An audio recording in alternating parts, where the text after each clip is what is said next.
আজকে মজার একটা রান্না করব। আমার ভুঁড়ি, গরুর ভুঁড়ি আমি খুব খেতে পছন্দ করি, কিন্তু আমার বাচ্চারা, আমার হাজবেন্ড একটুও পছন্দ করে না। এটা একদম ভাবি পরিষ্কার করে কেটে দিয়েছে, জানে বাসার কেউ খায় না, আমি একা খাই, এই জন্য ভাবি পরিষ্কার করে দিয়েছে। এখন সেটা রান্না করার জন্যই, এটা রান্না বসাইলেই বলবে আম্মু কি রান্না করো, গন্ধ আসে।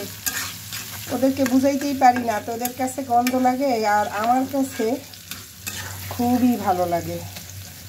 আর এখানে দারচিনি, এলাচ সব মশলা আমার বাটা ছিল, ওই মশলাগুলোই আজকে এখানে ব্যবহার করব। সব একদম ভাজা ভাজা করে ফেলবো।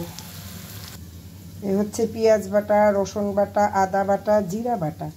এটা হচ্ছে গরম মশলা বাটা, দারচিনি, এলাচ সব গরম মশলা বাটা হচ্ছে এখানে। আর এগুলো হচ্ছে আদা, রসুন, জিরা বাটা, পেঁয়াজ বাটা। হ্যাঁ, এটাও একটু একটু করে দিব, কারণ এখানে আমি কোনো আলু ব্যবহার করব না, কারণ আলু ব্যবহার করলে আমার কাছে ভালো লাগে না। শুধু এটা ভাজা ভাজা করবো। অনেকেই দেখি অনেকটা আলু ব্যবহার করে। আমি এখানে প্রথমে পেঁয়াজ বাটা দিলাম, রসুন বাটা, তারপরে আদা বাটা,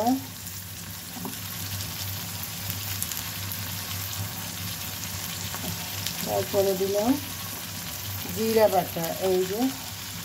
আর এখন একটু গরম মশলা বাটা যেটা রাখি, এটা আসলে সবসময় বাটা দিলেই ভালো হয়।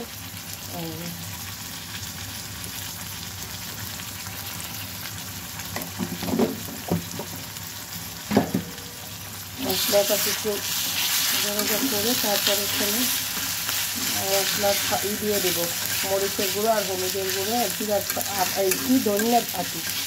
জিরা তো বাটাই দিচ্ছি, এখন শুধু ধনিয়ার ফাঁকি দিব। এখানে আমি কিন্তু সব মশলাগুলো দিয়ে দিচ্ছি, হালকা একটু পানি দিচ্ছি কারণ মশলাটা পুড়ে যায়।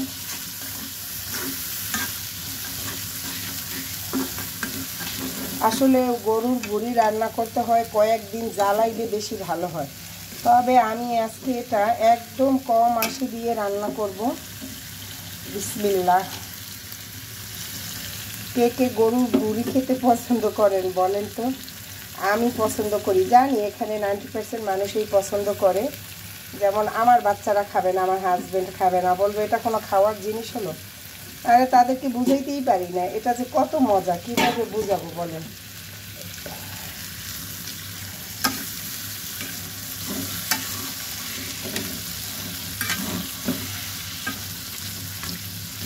এটা এখন কম জালে একদম কমাই রাখবো। এখনই এটা লুক কত সুন্দর দেখায়। আমি এখন এই পর্যায়ে একদম ঢেকে দিব আর চুলার আঁচটা একেবারে কমাই দিব।